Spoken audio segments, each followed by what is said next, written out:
باب بطلان بيع الحصاد والبيع الذي فيه غرر.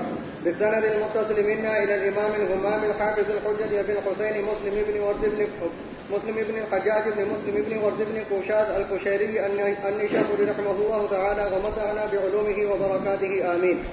قال حدثنا أبو بكر بن أبي شيبة قال حدثنا عبد الله بن إدريس ويحيى بن سعيد وأبو سامة عن عبيد الله قال وحدثني زهير بن حرب واللفظ له قال ما يحيى بن سعيد عن عبيد الله قال حدثني أبو الزناد عن الأعرج عن أبي هريرة رضي الله تعالى عنه وعنهم قال نهى رسول الله صلى الله عليه وسلم عن بيع الحصاد وعن بيع الغرر.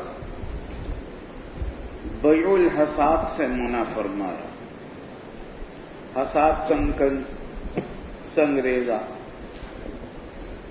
مطلب یہ ہے کہ یہ ایک طریقہ جاہلیت میں یہ بھی رائج تھا، جیسا کہ ملامسہ اور منابضہ تھا جاہلیت کا طریقہ، اور وہ قمار تھا. اسی طریقے سے یہ بھی جاہلیت میں رائج تھا اور یہ بھی قمار ہے. تعلیق التملیک علی الخطر میں داخل ہے. وہ اس کی دو صورتیں ہوتی تھیں. ایک تو یہ کہ مثلا کسی کے پاس بہت ساری چیزیں ہیں فروخت کرنے کے لیے، کپڑے ہیں یا کوئی اور چیز، تو بائع کہتا تھا مشتری سے کہ تم کنکر پھینکو، جس چیز پر جا کر وہ لگے گی کنکر حصاد، وہ میں نے تمہیں 10 روپے میں فروخت کیا. مثلا ثمن تو متعین ہے لیکن مبی متعین نہیں کہ کس چیز پر پتھر لگے گا جا کر. ذہن میں آتی ہے بات؟ تو یہ بھی ممنوع ہے.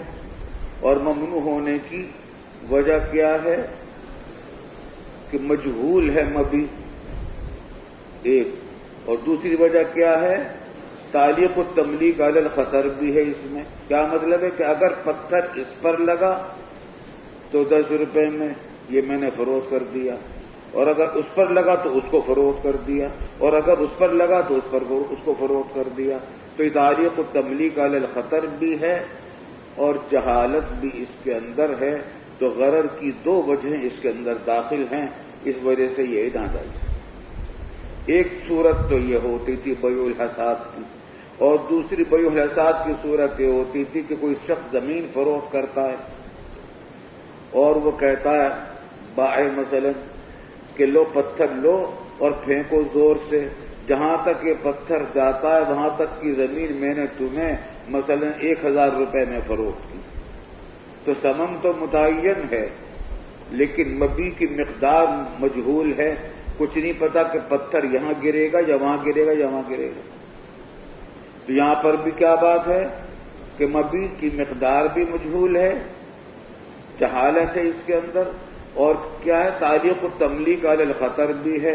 وہ یہ کہ اگر پتھر یہاں گرا تو یہاں تک کا اس کی زمین فروخت ہے، اور اگر وہاں گرا تو وہاں تک کی زمین فروخت ہے، اور اگر وہاں گرا تو وہاں تک کی زمین فروخت ہے.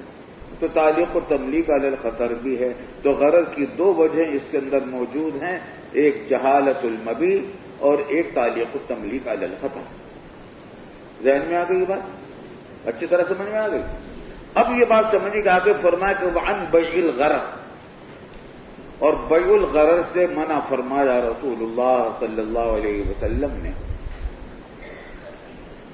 اب تک کی جتنی صورتیں آپ نے پڑھی ہیں وہ سب بیع الغرر کے اندر داخل ہیں. تو یہ ایک قاعدہ، وہ جزئیات تھیں بیع الغرر کی، اور بیع الغرر یہ ایک کلی قاعدہ بیان کر دیا. غرر کی حقیقت کیا ہے؟ غرر کی 4 صورتیں ہو سکتی. یوں تو بہت ساری مثالیں شارحین نے اس حدیث کے تحت لکھی ہیں کہ یوں اگر بے کی تو یہ غرر ہے، یوں اگر کی تو غرر ہے، یوں اگر کی تو غرر ہے. کہیں اس وجہ سے کہ جہالت ہے مبی میں، کہیں اس وجہ سے کہ جہالت ہے ثمن میں، کہیں اس وجہ سے کہ جہالت ہے اجل میں، اور کہیں اس وجہ سے کہ تعلیق التملیک علی الخطر ہے، کہیں یہ کہ غیر مقدور التسلیم ہے، اور کہیں یہ کہ اضافت الی المستقبل ہے. بہت ساری مثالیں دی ہیں. مثالیں تو بہت ساری ملتی ہے شارحین کے کلام میں، خود علامہ نووی رحمۃ اللہ علیہ نے بھی اس مقام پر بہت ساری مثالیں ذکر کی ہیں اور شارحین نے بھی ذکر کی ہیں، لیکن منضبط طور پر اگر دیکھا جائے تو تمام صورتیں مثالوں کی جو شارحین نے بیان کی ہیں وہ 4 صورتوں میں منحصر نظر آتی ہیں۔ کیا؟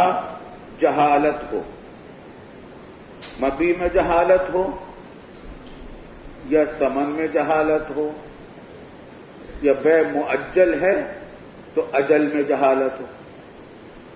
بات سمجھ آتی ہے؟ یہ بھی صورت غرر کی، جہالت مبی کی ہو یا ثمن کی ہو یا اجل میں ہو، تو یہ ایک صورت ہے غرر کی۔ دوسری صورت یہ کہ تعلیق غیر مقدور تعلیق التملیک علی الخطر ہو، جیسے کہ یہاں آئی ہیں۔ اب تک 2 چیزوں کی مثالیں آپ کے سامنے آ چکی، تعلیق التملیک علی الخطر کی بھی اور مجہول ہونے کی بھی۔ تو میں نے بتایا تھا کہ غرر کی 4 صورتیں ہیں، اگر اصولی طور پر دیکھا جائے تمام مثالوں کو سامنے رکھ کر تو 4 صورتیں بنتی ہیں۔ ایک جہالت، چاہے وہ مبی میں ہو یا ثمن میں ہو یا اجل میں ہو۔ دوسرے تعلیق التملیک علی الخطر، 2 ہو گئی۔ تیسری صورت کیا ہے کہ غیر مقدور التسلیم ہو مبی، مثلا ایک طوطا آ کر بیٹھا یہاں چھت کے اوپر، تو ایک ساتھی نے دوسرے سے کہا کیسا ہے طوطا؟ کہ ہے بہت اچھا، کہ خریدو گے؟ کہاں دوں؟ چلو 5 روپے میں دیا، لے لو۔ تو بیع الطیر فی الہوا غیر مقدور التسلیم ہے۔ یا بلی مثلا جو ہاتھ نہیں آتی اور مانوس نہیں ہے لوگوں سے، کہ بلی پسند ہے تو میری ہے، میری بلی چاہیے، کہاں دے دو، 10 روپے میں دے دو، اچھا پکڑ لینا تم۔ تو بے تو ہو گئی، مگر وہ بلی کو پکڑنا آسان کام ہے، تو غیر مقدور التسلیم ہے۔ یا پانی ہے، مثلا میرا حوض ہے اور بہت بڑا حوض ہے، چھوٹا نہیں بہت بڑا، اس کے اندر بہت ساری مچھلیاں ہیں، تو کہا اچھا بھائی پسند کر لو اس میں سے کون سی مچھلی لوگے؟ تو کہا یہ ہے، کہ چلو 10 روپے میں فروخت کی، پکڑ لو۔ اب ان کو پکڑنا آسان کام ہے، چھوٹا سا حوض ہو تو آسان تھا، بڑا حوض ہو تو بڑا مشکل کام ہے۔ تو غیر مقدور التسلیم ہو، بات سمجھ میں آتی ہے؟ اس کے بے شمار مثالیں ہوتی ہیں غیر مقدور التسلیم کی۔ تو مبی ہو کس چیز کی؟ غیر مقدور التسلیم ہو، یعنی وہ بائع اس پر قادر ہی نہیں ہے کہ وہ اس کے قبضے میں دے دے، مشتری بھی قادر نہیں ہے اس پر کہ اس کو اپنے قبضے میں لے لے۔ ہاں اتفاق سے ہاتھ آ گئی تو دوسری بات ہے۔ تو غیر مقدور التسلیم، یہ بات بھی سمجھ میں آ گئی؟ سمجھ میں آ گئی نہیں آ گئی؟ کیوں بھائی اچھی طرح آئی سمجھ میں؟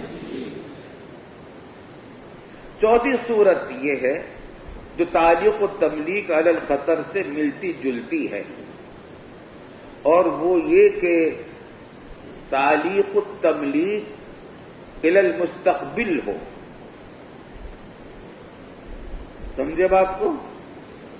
تعلیق العقد الی المستقبل ہو، مثلا یہ کہے کہ کل کو میرے ابا جان آنے والے ہیں ہوائی جہاز سے، جب وہ آ جائیں گے تو یہ رومال میں نے تمہیں 20 روپے کا فروخت کیا۔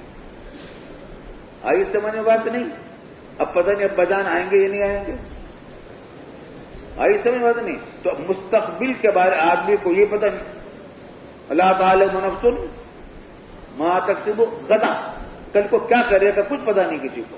تو مستقبل کے کسی چیز پر، کسی واقعے پر معلق کرنا کسی عقد کو، جب تعلیق کے الفاظ نہ بولے جائیں، شرط کے الفاظ نہ بولے جائیں، لیکن وقت کے الفاظ بولے جائیں زبان کے، لیکن مضاف ہو مستقبل کی طرف، تو ایسا عقد بھی اس میں بھی غرر ہے، کیونکہ پتہ نہیں کہ وہ کل وقت آئے گا یا نہیں آئے گا، کل وہ واقعہ پیش آئے گا یا نہیں آئے گا، پتہ نہیں کہ پھر بے ہوگی یا نہیں۔ تو تعلیق التملیک علی الخطر کی طرح ہی کی ایک صورت یہ اضافت التملیک الی المستقبل ہے۔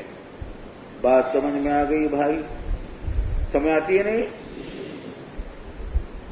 تو بیع الغرر کلی طور پر ارشاد فرما دیا، چنانچہ بعض صورتیں ان 4 میں سے آگے بھی آئیں گی۔ چلیے دیکھیے باب تحريم حبل الحبلة. وبه قال حدثنا يحيى بن يحيى ومحمد بن رمح قال أخبرنا الليث قال وحدثنا قتيبة بن سعيد قال حدثنا الليث عن نافع عن عبد الله عن رسول الله صلى الله عليه وسلم أنه نهى عن بيع حبل الحبلة. عن بيع حبل الحبلة. حبل کہتے ہیں جنین کو. حبل کس کو کہتے ہیں؟ جنین کو. جانور کے پیٹ میں جو بچہ ہے ابھی پیدا نہیں ہوا, باہر نہیں آیا پیٹ سے, پیٹ کے اندر ہے, تو وہ ہے حبل. اچھا, اور حبلہ کے اندر دو احتمال ہیں.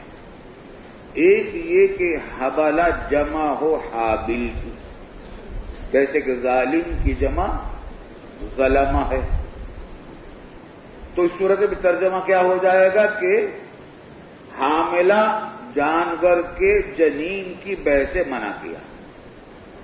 مطلب سمجھ میں آیا؟ حدیث پڑھی ہے, یہ بخاری میں پڑھی ہوگی نا یہ حدیث. حبل الحبلہ پڑھی نہیں پڑھی؟ چلیں. اچھا, تو جنین ناقہ جو حاملہ ہے, مثلا ناقہ ہے یا بکری ہے, گائے بھینس کچھ بھی ہو, جو جانور حاملہ ہے حابلہ ہے, اس کے جنین کی بیع کرے کہ تو کوئی جانور جو ہے اس کے پیٹ میں بچہ ہے, وہ بچہ میں فروخت کرتا ہوں تمہارے ہاتھ. سمجھ میں آتی بات؟ تو حابل میں دو احتمال ہیں کہ یا تو یہ جمع ہے اس کی حابل کی, جیسے کہ ظالم کی جمع ظلمہ, اس طرح حبلہ جمع ہے حابل. یہ تو ہو گئی بیع جنین ناقہ کی صورت. اس کی ایک دوسرا احتمال یہاں پر حبلہ میں اور ہے, اور وہ یہ کہ حبلہ مؤنث ہو, حبل کا مؤنث ہو, حبل کا تاریخ. تو کیا مطلب ہوگا کہ جنین الجنینہ. آئی سمجھ بات نہیں؟ کیا مطلب ہے کہ یہ جو گائے نظر آ رہی ہے, اس کے پیٹ میں ایک حبل ہے, وہ جب پیدا ہو جائے گی اور پھر وہ گائے بنے گی, پھر اس کے پیٹ میں جو جنین پیدا ہوگا تو اس کی بیع کرتا ہوں تیرے یار. بہت دور کی کوڑی لایا بیچارہ. ایسے میں بات نہیں. تو جنین الجنینہ, وہ جو جنینہ پیٹ میں, اول تو یہ معلوم نہیں کہ وہ گائے مذکر ہے, پیٹ میں بچہ جو ہے مذکر ہے, یہ مؤنث. اپنی طرف سے خود ہی فرض کر لیا کہ یہ مؤنث ہوگا, اور پھر یہ حاملہ ہوگا, پھر اس کے اندر سے پھر ایک اور یہ پھر جنین آئے گا, تو اس جنین کی بیع کرتا. بات سمجھ میں آتی ہے؟ یہاں پر بھی یہ بھی ناجائز ہے. یہ دونوں صورتیں ناجائز. کیوں؟ اس واسطے کہ پہلی صورت میں تو مبنی مجہول ہے. اگر پہلی صورت لی جائے جنین الناقہ کی بیع, اسی میں مبنی کیسی ہے؟ معلوم موجود تو ہے مگر مجہول ہے, پتہ نہیں مذکر ہے یا مؤنث, تندرست ہے یا بیمار, چھوٹی ہے یا بڑی, عیبدار ہے یا بغیر عیب کی ہے, کچھ نہیں پتا. اس واسطے جہالت مبی کی وجہ سے اس میں غرر ہے اور بیع ناجائز. بات سمجھ میں آتی؟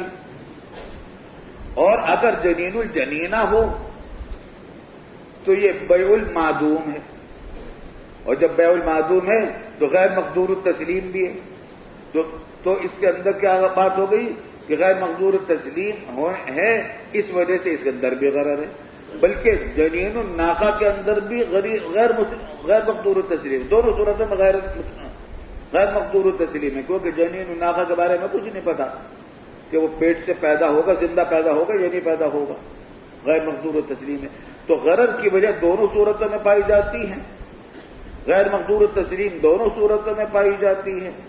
اور لیکن پہلی صورت میں جہالت ہے اس کے ساتھ, اور دوسری صورت میں یہ کہ معدوم ہے مبی. بات سمجھ میں آ گئی؟ یہ بھی غرر کی صورت ہے. معدوم کی بیع بھی غرر میں داخل ہے. کیوں؟ غیر مقدور التسلیم ہے. اور مجہول بھی ہوتی ہے. جب معدوم ہے تو وہ مجہول بھی ہے، غیر مقدور التسلیم بھی ہے.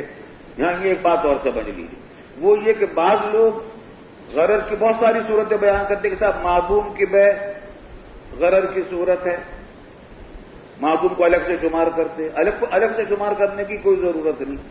جب ہم نے بتا دیا کہ غیر مقدور التسلیم ہو یا مجہول ہو تو اس میں بھی غرر ہوتا ہے، تو معدوم کے اندر دونوں باتیں ہوتی ہیں، غیر مقدور التسلیم بھی ہوتا ہے، مجہول بھی ہوتا ہے، تو خود بخود معدوم کی صورت بھی اس میں داخل ہو جاتی ہے.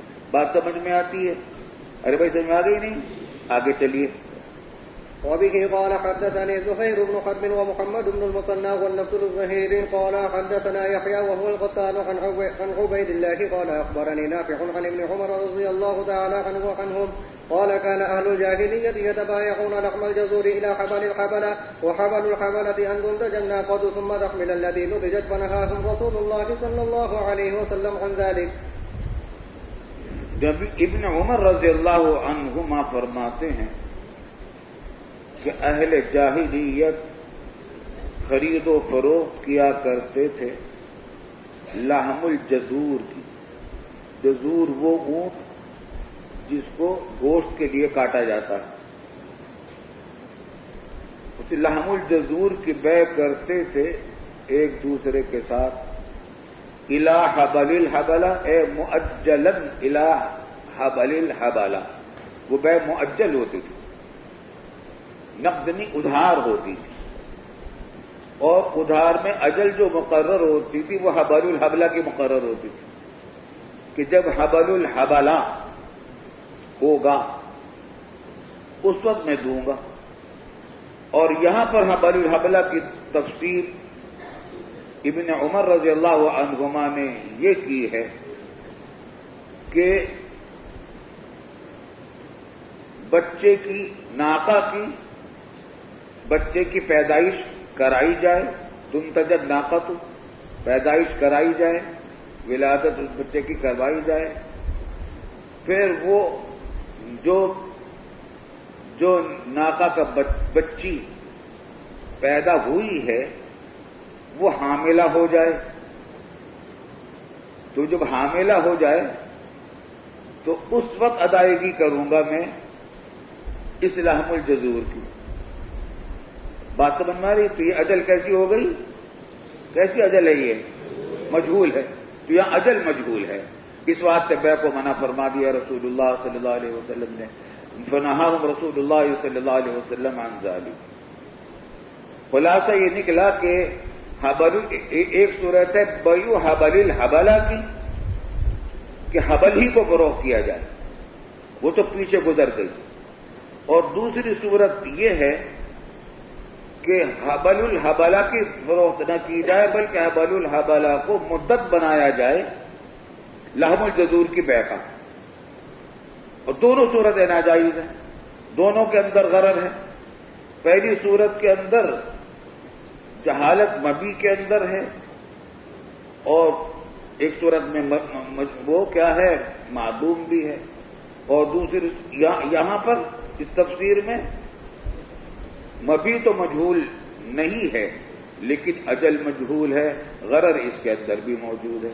دونوں روایتوں کے راوی ابن عمر رضی اللہ عنہما.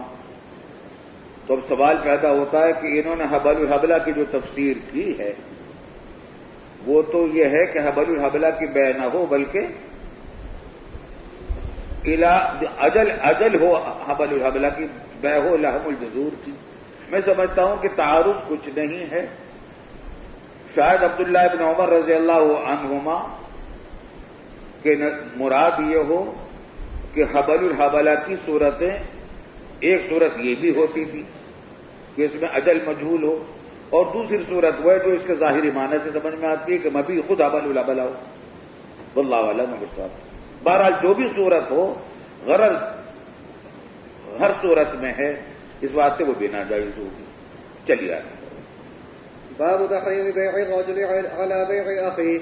وبه قال حدثنا يحيى بن يحيى قال قرأت على مالك عن نافع عن ابن عمر رضي الله تعالى عنه وعنهم أن رسول الله صلى الله عليه وسلم قال لا يبيع بعضكم على بيع بعض. ایک بات خاص دیکھیں گے آپ اسلام کی نظام معیشت میں کہ ایسے تمام طریقوں کا سد باب کر دیا گیا ہے جس سے نزاعات اور جھگڑے اور دشمنیاں پیدا ہوں. جہاں کہیں جہالت ایسی آ جائے گی جو مفضی الی المنازعت ہے، بے فاسد. جہاں غرر آ جائے گا، بے فاسد، کیونکہ ان سب سے جھگڑے اور فسادات پیدا ہو. قمار میں فساد ہوتا ہے، اور جہالت ہو مبی میں یا سمن میں یا اجل میں، اسے بھی جہاں لڑائی جھگڑے اور فسادات پیدا ہوتے ہیں. تو بے کو فاسد قرار دیا گیا. اگر اسلام کا نظام معیشت نافذ ہو جائے تو عدالتوں کے اندر جو مقدمات کی برفار ہے آج کل ہمارے ملک میں، اتنے مقدمات ہیں، اتنے مقدمہ بازیاں ہیں کہ کوئی حد و انتہا نہیں. عدالتیں ان کی تعداد بڑھتی جا رہی ہے، ججوں کی تعداد بڑھتی جا رہی ہے، وکیلوں کی تعداد بڑھتی جا رہی ہے، مقدمات ختم نہیں ہوتے. مقدمہ آج داخل ہوتا ہے اور نتیجہ کب ملتا ہے؟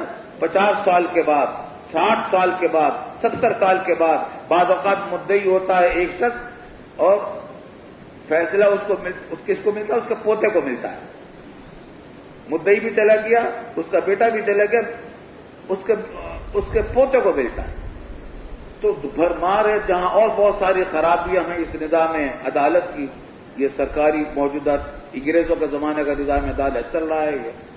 تو جہاں اور بہت ساری نحوستیں اور خرابیاں اس نظام میں ہیں. ایک خرابی یہ بھی ہے، ہم نے اسلامی نظریاتی کونسل میں 6 سال کام کیا، تو اس میں ہم نے عدالتی نظام طریقہ پروسیجر کو بھی تبدیل کرنے کی سفارشات بہت تفصیل سے، بڑی عرق ریزی سے. کمیٹی تھی، بہت بڑی ذیلی کمیٹی بنائی گئی. ہم نے سفر کیے بلوچستان کے، کشمیر کے، جہاں کے اسلامی عدالتیں بھی وہاں تھیں. ان کی روشنی میں ہم نے بہت ساری چیزیں تیار کی. اتنی موٹی تیار کی رپورٹ چھپ گئی ہے، وہ اسلامی نظریاتی کونسل نے چھاپی ہے. لیکن حکمران ہیں کہ وہ لے کے جمع کر کے اپنے پاس رکھ دیتے، کرتے کچھ نہیں ہے، اور عدالتی فیصلے معلق رہ جاتے ہیں. چلیے. وبه قال حدثنا زهير بن حرب. اچھا خیر ہے. لا يبيع بعضكم على بيع بعض. لا يبيع نفی ہے مضارع کی، لیکن اس میں ایک نسخہ ہے لا يبيع، تو یہ نہیں ہے. تو زیادہ صحیح نسخہ لا يبيع ہی ہوگا قاعدے کے اعتبار سے، کیونکہ اگر لا يبيع ہے تو پھر یہ خبر ہوگی، اور یہ خبر بن نہیں سکتی، کیونکہ لوگ بیع کرتے ہیں، بیع کے اوپر بیع کرتے ہیں، تو یہ خبر صحیح نہیں رہے گی. لا معال لا يبيع کو بھی کہنا پڑے گا کہ یہ نفی معنی میں نہیں کہ ہے. بہرحال نسخہ لا يبيع کا ہو، لا يبيع کا ہو، دونوں صورتوں میں مقصود ہے نہیں کرنا، کہ بیع نہ کرے. تم میں سے کوئی دوسرے کی بیع پر. اس کی کیا صورت ہوگی؟ کوئی بتائے گا؟ بیع علی بیع بعض. ہاں بتاؤ گے؟ ہاں. اس کی صورت یہ ہے کہ بالکل سوم علی سوم اخی کے مثل ہے، کہ ایک شخص دوسرے سے خرید رہا ہے کوئی چیز اور بائع کا میلان ہو رہا ہے اس کو بیچنے کی طرف، اور ان کے درمیان قیمت طے پائی ہے مثلا 15 روپے. تو ایک تیسرا شخص آ گیا اور اس نے بائع کو کہا کہ تم اسے نہ بیچو، میں تم سے 20 روپے کی خریدتا ہوں یہ چیز. تو اس سے منع کیا گیا ہے. وگرنہ اگر بیع اس طرح کی جائے کہ بیع کا مقصود ہی یہ ہو کہ کوئی زیادہ کرے تو پھر اس سے منع نہیں کیا گیا. یہاں تو بیع کا لفظ ہے، سوم کا لفظ تو نہیں. ہم نے اس بات سے تو آپ سے سوال کیا. سوم علی سوم اخی کی ممانعت تو آگے آ رہی ہے، یہاں بیع علی بیع بعض ہے. ہاں کون بتائے گا؟ ہاں آپ بتاؤ. 36.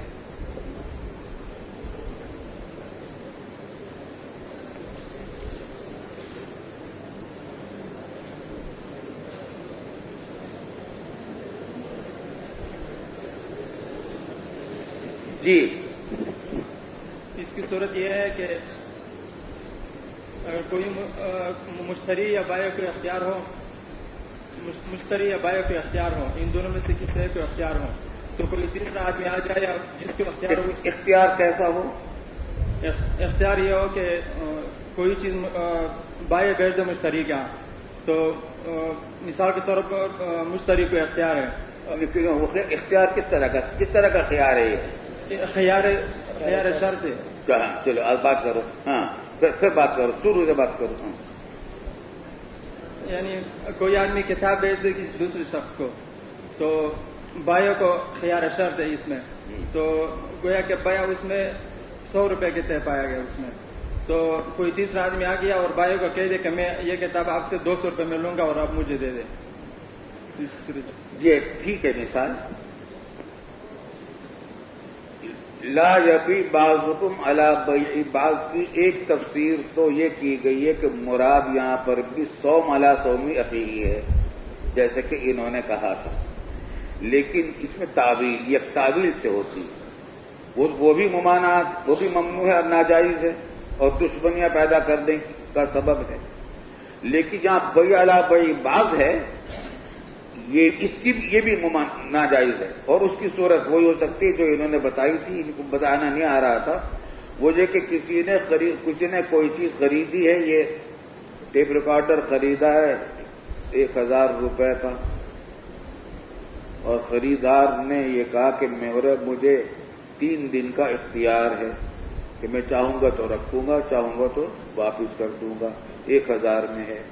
اب دوسرا آتا ہے ساتھی اس کا اور یہ کہتا ہے کہ میں اس سے بھی اچھا میں تجھ کو دے دوں گا اور 900 روپے میں دے دوں گا، تم اس بیع کو فسخ کر دو. تو یہ بیع پر بیع ہے، یہ اس کو بھی منع فرمایا رسول اللہ صلی اللہ علیہ وسلم. تو صوم علی صوم بھی ممنوع ہے اور بیع علی البیع بھی ممنوع ہے. جی، ورنہ بیع کے اوپر بیع ویسے تو ہو ہی نہیں سکتی، مدت خیار کی صورت ہی میں ہو سکتی، ویسے نہیں ہو سکتی. جی چلیے آگے. وبه قال حدثنا زهير بن حرب ومحمد بن المثنى واللفظ لزهير قال حدثنا يحيى عن عبيد الله قال أخبرني نافع عن ابن عمر رضي الله تعالى عنهم عن النبي صلى الله عليه وسلم قال لا يبيع الرجل على بيع أخيه ولا يخطب على خطبة أخيه إلا أن يأذن له ولا يخطب على خطبة أخيه على خطبة أخيه على خطبة أخيه إلا أن يأذن له. لا يبيع الرجل على بيع أخيه، یہ تو وہی بات ہو گئی جو اوپر آئی ہے. ولا يخطب على خطبة أخيه، اور خطبہ نہ کرے اپنے بھائی کے خطبے کے اوپر. یہ بھی صوم علی صوم أخيه کی طرح ہے. اور دونوں میں ممانعت اس وقت ہے جب رضامندی دونوں کے درمیان ہو چکی ہے. آئی سمجھ میں بات؟ اگر ابھی رضامندی نہیں ہوئی، رشتہ آیا ہی ہے یا ایک نے فروخت کرنے کے لیے پیشکش ہی کی ہے، ابھی قیمت طے نہیں ہوئی، اسی طریقے سے رشتہ ابھی طے نہیں ہوا، تو اس سے پہلے خطبہ بھی دیا جا سکتا ہے اور اس سے پہلے صوم بھی کیا جا سکتا ہے. ہاں جب طے ہو جائے تو اس کے بعد پھر جائز نہیں. جی الا ان یأذن له، ہاں اگر وہ اجازت دے دے کہ ٹھیک ہے تم کر لو تو یہ بھی جائز. جی. وبه قال حدثنا يحيى بن أيوب وقتيبة بن سعيد وابن حجر قالوا حدثنا إسماعيل وهو ابن جعفر عن العلاء عن أبيه عن أبي هريرة رضي الله تعالى عنه وعنهم أن رسول الله صلى الله عليه وسلم قال لا يصوم المسلم على صوم المسلم. لا يصوم المسلم على صوم المسلم. صام يصوم سے لا يصوم ہے. صام يصوم کا معنی سودا کرنا، عقد نہیں. عقد سے پہلے جو گفتگو ہوتی ہے یہ مصابمت کہلاتی ہے اور صوم بھی کہتے ہیں اس کو. تو صوم علی صوم اخیہ نہ کی جائے. بیع تو ابھی نہیں ہوئی لیکن دونوں کے درمیان سودا ہو رہا ہے اور راضی ہو گیا ہے، لینے والا دینے والا بھی راضی ہو گیا ہے لیکن ابھی عقد نہیں ہوا. ایسی حالت میں آ کر دوسرا آدمی مداخلت کرے گا، یہ ناجائز ہوگا. آئی سمجھ میں بات؟ ایک بات یہاں اور سمجھ لیجیے، اور وہ یہ کہ یہ کیا ہے؟ دیکھو، صوم بیع علی بیع البعض اور صوم علی صوم اخی، ان دونوں کے درمیان دو آدمی تھے جو معاملہ کر رہے تھے، بیچ میں ایک اور آدمی آ گیا. بیچ میں آیا نہیں یہ آدمی، ارے آیا نہیں آیا؟ تیسرے نے آ کر صوم علی صوم اخی کیا ہے. یا بیع دونوں کے درمیان جو بیع ہو رہی ہے تو اندر تیسرا آدمی آ گیا. اس کو آج کل کی معاشی اصطلاح میں کیا کہتے ہیں؟ آج کل کی معاشی اصطلاح میں اس کو کیا کہتے ہیں؟ درمیانی آدمی کو.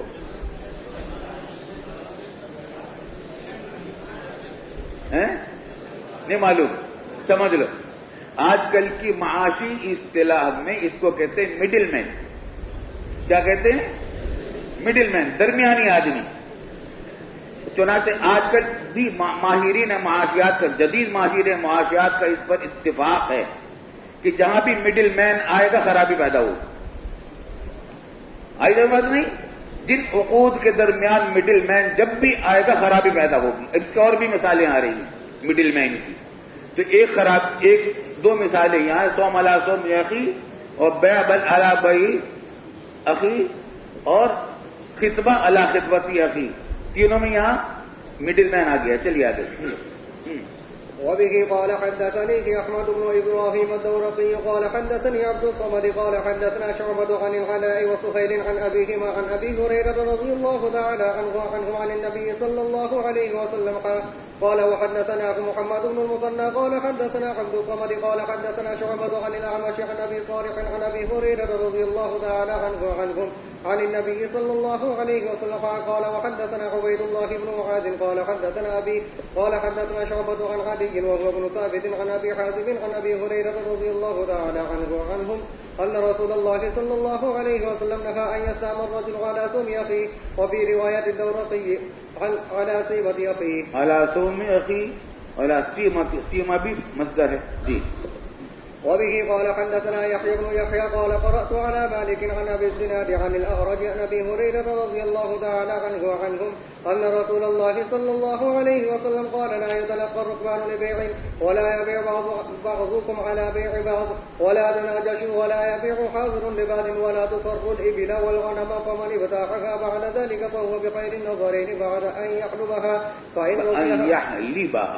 أن يحلبها فإن رضيها أمسكها وإن سخطها ردها وصاعا من تمر. أحسنت. وبه قال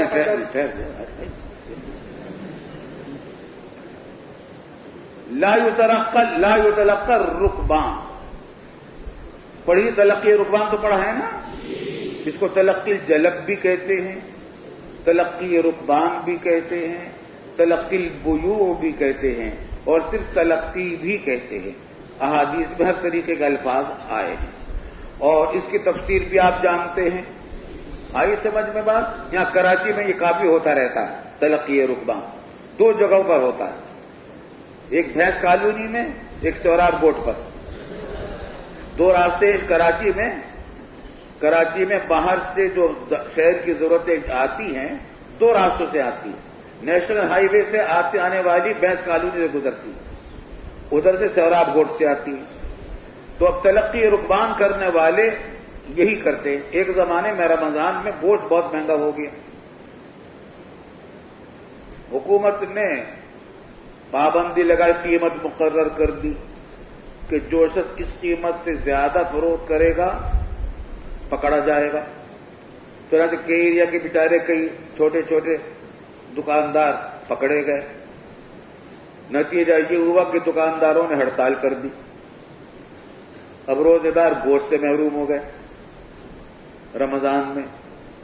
اور وجہ انہوں نے یہ بتلائی کہ ہمیں جانور مہنگے مل رہے ہیں تو ہم گوشت سستا کیسے دے دیں. سوال پیدا ہو کہ گوشت جانور کہاں سے لاتے ہو؟ کہ بھینس کالونی سے لاتے ہیں. اچھا، بھینس کالونی سے لاتے. اب تو کراچی کی آبادی بھینس کالونی سے بھی آگے تک چلی گئی ہے، لیکن اس زمانے بھینس کالونی سے لاتے ہیں. بھینس کالونی والوں کو بجا کے تحقیق کی کہ کیوں یہ مہنگا کرتے ہیں. معلوم ہوگا کہ باہر سے جتنے جانور آتے ہیں کراچی میں فروخت ہونے کے لیے وہاں تلقی رکبان ہو جاتی ہے بھینس کالونی پہ. وہاں لوگوں نے ڈیرے ڈالے ہوئے ہیں بھینس کالونی پر، اور جتنے جانور آتے دو تین بڑے بڑے مالدار قسم کے بڑے سرمایہ دار لاکھوں کروڑوں روپے کے مالکان وہاں بیٹھے ہوئے ہیں، ان کے نمائندے، اور وہ خرید لیتے کہ میں شہر میں جا کر کیا کرو گے، جانور کہاں باندھو گے. وہاں بجلی نہیں ہے، پانی نہیں ہے، کام جگہ نہیں باندھنے کی، تو ہم یہیں سے خرید لیتے، اور یہاں سے انہوں نے لے لیا۔ جب وہ خرید لیے، اب پورے شہر کی ضرورت کے جتنے جانور آ رہے تھے اس کے مالک کتنے آدمی ہو گئے؟ 3 4 5 10 آدمی مالک ہو گئے۔ پورے شہر کے جانوروں کے مالک یہ ہو گئے۔ اب من مانی قیمتیں وصول کرتے ہیں جانور کی۔ جب گوشت مہنگا ہوا، جانور مہنگا ہوا تو گوشت مہنگا ہوا۔ جب گوشت مہنگا ہوا تو پکڑا کون گیا؟ کہ ایریا کا چھوٹا سا بیچارہ ملازم دکاندار، جن لوگوں نے کروڑوں کمائے ان کا کچھ نہیں بگڑا، پکڑا گیا کہ ایریا کا چھوٹا سا دکاندار۔ یہ ہے سرمایہ داری نظام کا خاصہ۔ سرمایہ داری نظام میں اس پر کوئی پابندی نہیں ہے۔ تو جب یہ پتہ چلا تو کمشنر کراچی کا اخبار میں بیان آیا تھا کہ اصل میں اس وجہ سے ہو رہا کہ جانور مہنگے ہو رہے ہیں، جانور مہنگے اس واسطے ہو رہے ہیں کہ وہاں جانور خرید لیتے ہیں بھینس کالونی میں، تو اس پر لے جا کر انہوں نے کچھ پابندی لگانے کی کوشش کی، پھر اس پر رشوتیں چلتی ہیں۔ اب اس وقت تک یہ سپر ہائی وے نہیں بنا تھا۔ جب سپر ہائی وے بن گیا تو اب سوراب گوٹ پہ بھی یہ کام ہونا ہوتا ہے۔ آئی سمجھ بات نہیں؟ تو تلقی رکبان، یہ بڑا حکیمانہ فیصلہ ہے رسول اللہ صلی اللہ علیہ وسلم کا۔ ایک بات میں آپ سے کہوں، سرمایہ داری نظام کے جتنے چور دروازے ہیں، چور دروازوں سے مراد کیا ہے؟ جن دروازوں کے ذریعے سے سرمایہ دار غریب عوام کا خون چوستے ہیں، ایسے تمام چور دروازوں پر پہرے بٹھا دیے ہیں رسول اکرم صلی اللہ علیہ وسلم نے، رسول عربی صلی اللہ علیہ وسلم نے۔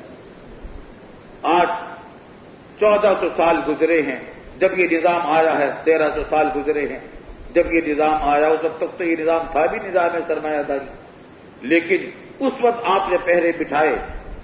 اب اندازہ کرو کہ یہ ہے تو چھوٹا سا حکم تلقی رکبان کی ممانعت، لیکن اس میں حکمت کتنی بڑی ہے، اور اگر اس پر عمل نہ کیا جائے تو اس کے نقصانات کتنے ہیں۔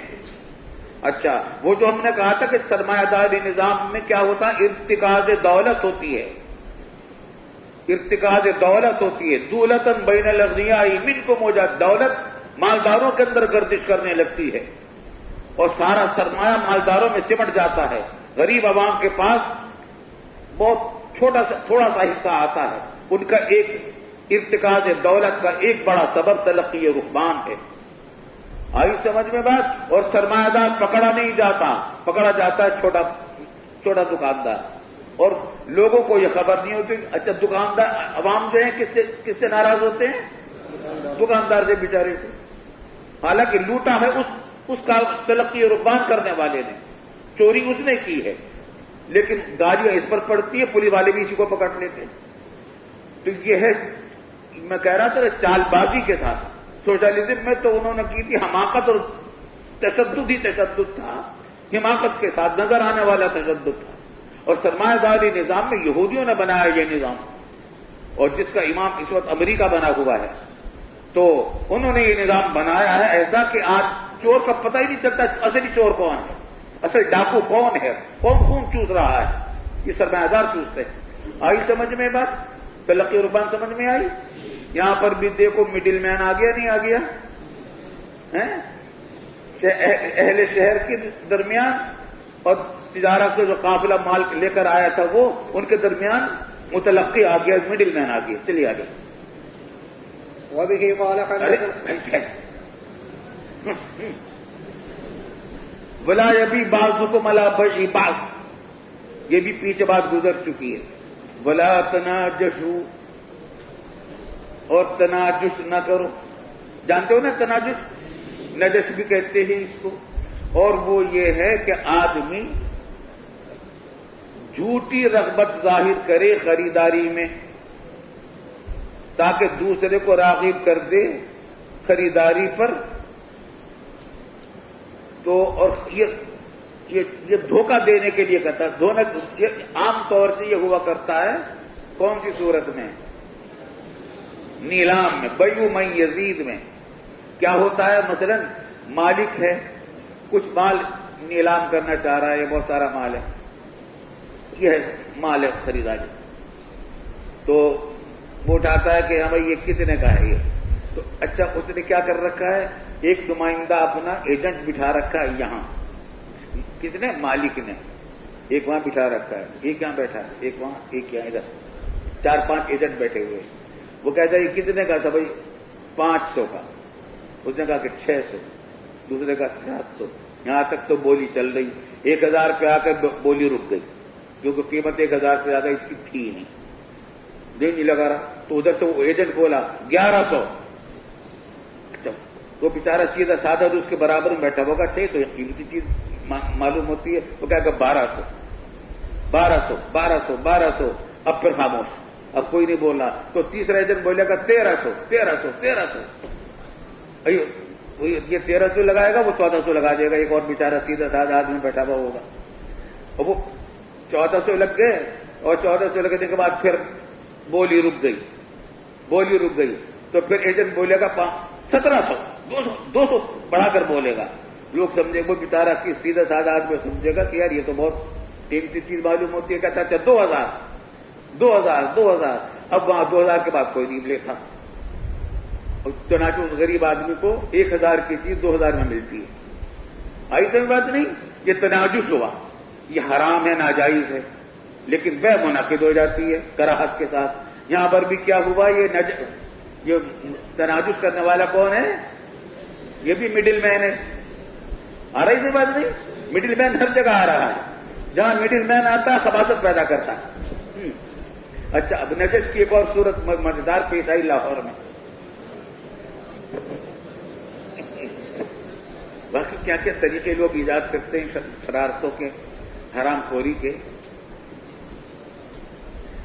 ایک مصنف کی کتاب، بیچارہ غیر معروف مصنف تھا کوئی، اس کی کتاب ایک کتب خانے والے نے چھاپ لی،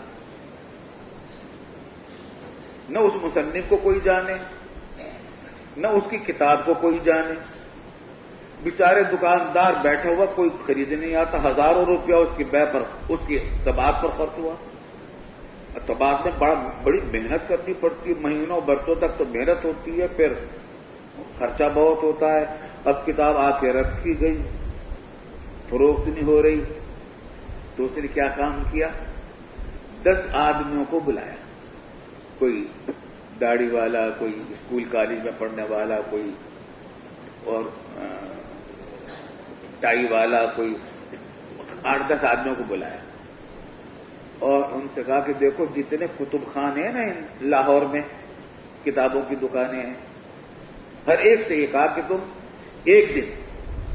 ایک دن تمہیں یہ کام کرنا ہے، دوسرے دن دوسرے کو، تیسرے دن تیسرے کو، چوتھے دن چوتھے کو، 10 دن تک 22 نمبر باری باری کام کرو گے۔ کہ ایک دکان پر جائے گا پہلا آدمی، اور جا کر اسے پوچھے گا کہ وہ مولانا فلاں کی کتاب فلاں موجود ہے آپ کے پاس؟ وہ کہے گا نہیں ہے، اچھی بات ہے، بس اور کچھ نہیں۔ پھر دوسری دکان پر جائے گا، وہ کہے وہ مولانا فلاں کی فلاں کتاب موجود ہے؟ وہ کہتا نہیں، چلا گیا۔ اب جتنی دکانیں تھی، سب دکانوں پر ایک آدمی گھوم گیا۔ شام کو دوسرا آدمی آ گیا، اور اس نے اسی طرح چکر لگایا، اور ہر دکاندار نے کہا کہ وہ تو نہیں ہے۔ اگلے دن پھر ایک دو دن کے بعد پھر ایک اور تیسرا آدمی آ گیا۔ اب یہ دکاندار ہی سوچتا کہ یہ تو بھائی کوئی مشہور کتاب معلوم ہوتی ہے، یہ تو میرے کتب خانے میں ہونی چاہیے، اس کے تو گاہک بہت ہیں۔ تو ابھی وہ سوچتا ہی رہا ہوگا، پھر وہ ہو گیا چوتھے دن ایک اور چکر لگا دیا کسی نے۔ اب تو واقعی خیال ہونے لگا کہ اس کو معلومات تو کرو کہاں ہے، ایک دوسرے کو ٹیلی فون کیا معلومات کی، بھائی کون بلا مصنف کون ہے، یہ کتاب کس نے چھاپی ہوگی۔ تو کچھ پتہ چلا کہ فلاں کتب خانے نے چھاپی، اچھا بھائی اس سے معلومات کی۔ 5ویں دن ایک اور آدمی آ گیا۔ 10 دن تک جب دیکھا کہ اتنی مانگ ہے، اتنی طلب ہے اس کتاب کی، تو رسد بھی آنی چاہیے۔ طلب اور رسد کا قانون تو معلوم ہے نا۔ تو جب طلب اتنی زیادہ ہے کہ لوگ روزانہ گاہک آ رہے ہیں اور ہمارے پاس کتاب نہیں، تو رسد بھی فراہم کرنی چاہیے۔ تو ہر ایک نے آرڈر دیا دکاندار کو کہ 10 کتابیں مجھے دے دو، دوسرے نے کہا 20 مجھے دے دو، دوسرے نے کہا 100 مجھے دے دو، 50 مجھے دے دو۔ 1000 کتابیں تھی، 10 دن میں نمٹ گئی۔ اچھا جب لے کر رکھے گئی آ کے، کوئی نہیں آتا۔ اب میدان صاف ہے، کوئی خریدار نہیں آتا۔ تو یہ نجش ہے، آئی سب دھوکہ بازی ہے. اور یہاں پر بھی وہ کیا بات ہے کہ مڈل مین آ گیا. اچھا مڈل مین جو آتا ہے گڑبڑ کرتا ہے عام طور سے طلب اور رسد کے درمیان حائل ہوتا ہے. مڈل مین طلب اور رسد کے درمیان حائل ہوتا ہے. جھوٹی طلب لایا یا تو رسد آئی جھوٹی طلب پر، اس نے گڑبڑ کی. اور وہاں طلب تھی حقیقتاً تلقی رکبان میں، طلب تھی حقیقتاً، بیچ میں آ کر رکاوٹ بن گیا رسد کے راہ میں اور رسد کو مہنگا کرا دیا اس نے. تو مڈل مین کبھی جھوٹی طلب پیدا کراتا ہے اور کبھی طلب کے لیے جو رسد آنے والی ہو تو اس میں رکاوٹ ڈالتا ہے، اس کو مہنگا کرتا ہے. آئیے سمجھ میں بات سمجھتی نہیں باتیں. چلیں آگے. ارے کتنا